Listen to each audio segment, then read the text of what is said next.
assessment review. So the assessment review, the format of that should be not the format, but the content of that should be about 4 to 6 pages. That's your content. Now, when you put that in a format, it may come out a little longer than the suggested 800 to 1200 words in length. The whole assessment review is worth 30 points. I'd like you to use APA format, just like all your other major assignments, and make sure you use APA format when citing sources, and also make sure that you put those sources into a reference page. That's part of the APA format. So talking about assessment, I want to remind you that you read an entire chapter on assessment already, and did a little bit of talking about assessment through the discussion forum after you did chapter 5. And I want to just talk a little bit about how many ways there are, of course, to assess writing. You've probably noticed that. You probably noticed that through the readings and through your own observations. So through your own experience as teachers in the classroom. So teachers must develop the ability to both view and discuss student writing in many appropriate ways. And when you do this, you'd be able to show your students or the entire class's developmental growth. It does inform instruction. And of course, that's what it should always do, inform instruction and identify future goals for the student. And as that happens, you may use assessment to track your students' progress or the whole class progress. And as you know, schools track school-wide writing progress. And districts do that, states do that, and nationally it's done. And all to evaluate student performance. So in this assignment, I'd like you to take the opportunity to look at how your theory about assessment and your own practice work together. You'll be using your work with students.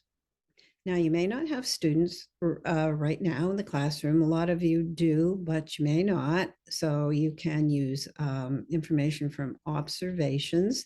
You can use information from videos, or what you're doing right in the classroom right now to complete this assignment. You're going to be asked to complete and to write about several components in this review, and they're as following. I'd like you to find 2 recent journal articles. Recent means within the last 5 years. I know that's very recent. Articles that are focused on assessment of student writing. Now, you're going to find, and I've found this in past semesters, that students have a bit of a hard time finding information about assessment because assessment hasn't really changed in many years. A lot of the same assessment or kinds of assessments are used. You may find in your own situation that assessment has changed for you, and you can use that information to share.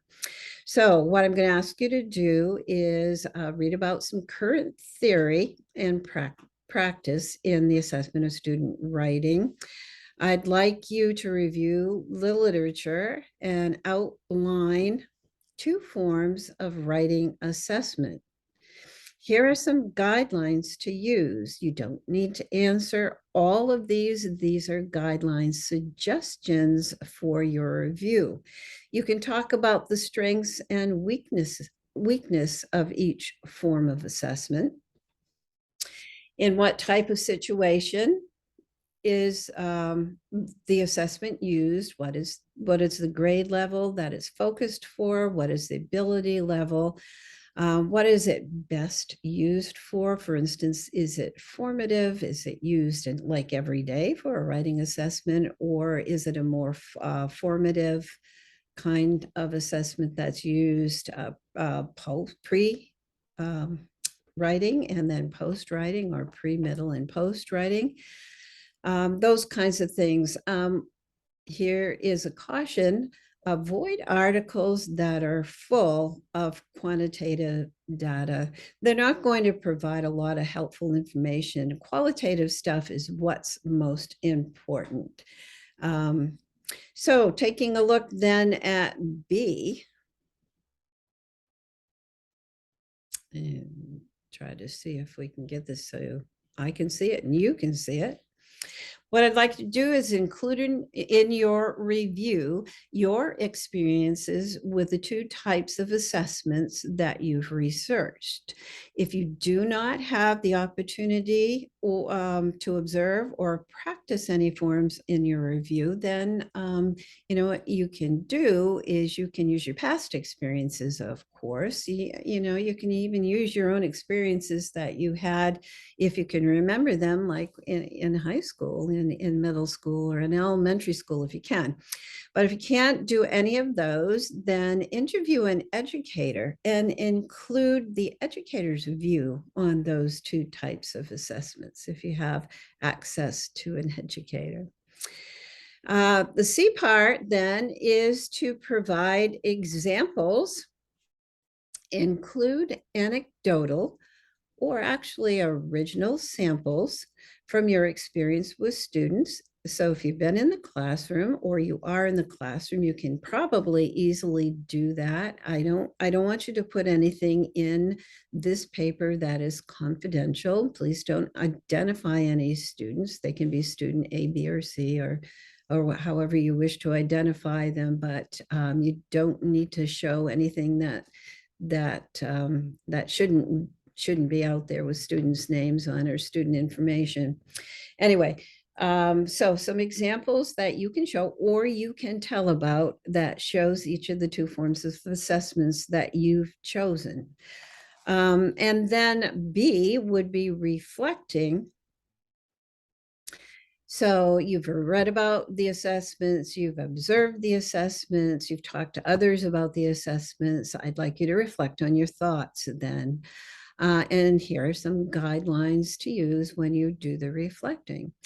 So what are some of the best forms of assessment for student writing?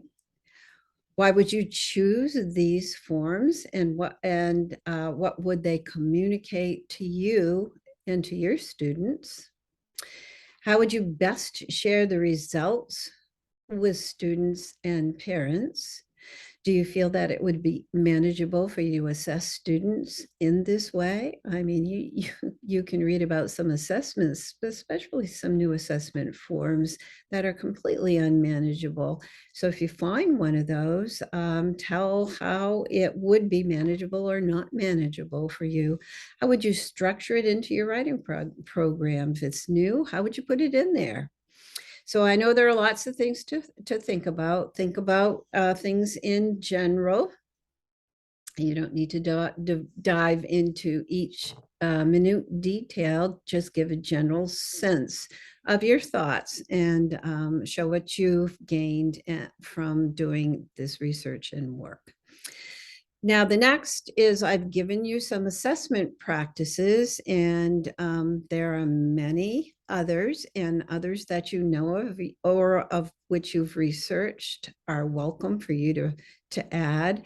Some, again, are, my pointer isn't working very well here. I'm going to put it off to the side. Anecdotal records that we talked about, quick observations. We've done a lot about conferencing or interviews. You can tell about those. That can be used as assessment. You know that. Then there are portfolios. Portfolios, I want to tell you, is the most popular that my students in the past have included as meaningful for them.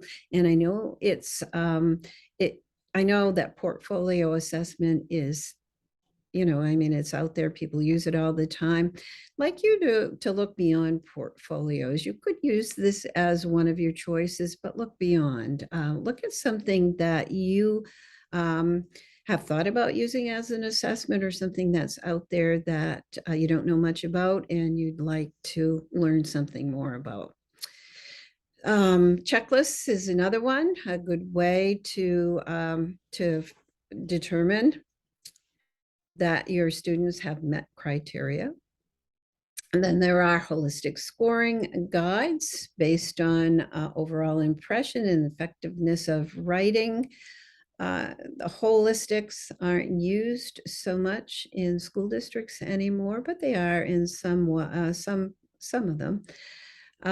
So if you can get your hands on a holistic scoring guide, see what you think about that. That's just a choice. Again, don't have to do it as one of the two.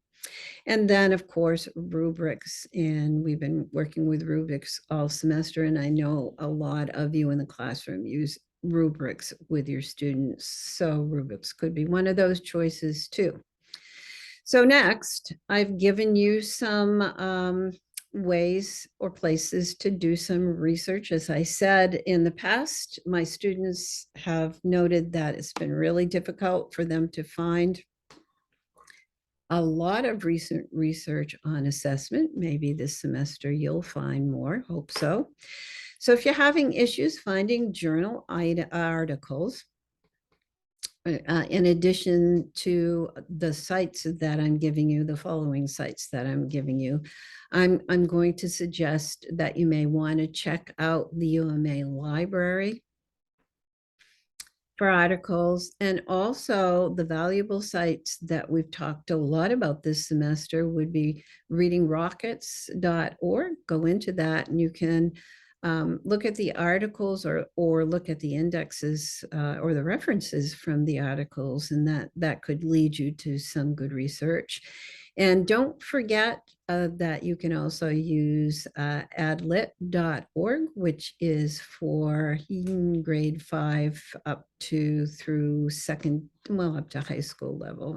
Adlit, it could be modified for higher. So try those two sites. Just want to suggest that one of the best resources for your assessment review actually is your class text. Take a look at and review chapter 5 if you'd like. Chapter 5 was on assessment, and you'll find that there are a lot of references within that chapter to articles or to research or to people's names, and you can use that as you can use the text, and you can use the text index and make a cross reference and see if you can find some articles used in that way. Another good research, resource for you that I've included is Portal. It's an old one, actually, and some of the articles, again, are dated. That doesn't mean that they're not appropriate. And here they are right here. If you go into the portal, you'll find a lot of portal, and you'll find a lot of articles, but I picked these out especially for you to take a look at. You can use these. And here are some more articles. If you find something that's over 10 years old, you might want to take a look at, just do a Google search and see if maybe like Peter Elbow, who is a guru of the writing process, you might see if he has anything that's updated. I know that Alfie Kahn does. I know that for sure. So this is an older article, The Trouble with Rubrics, but you may find that he's got some newer writing. I actually bet you will. Okay, so that's it. Again, going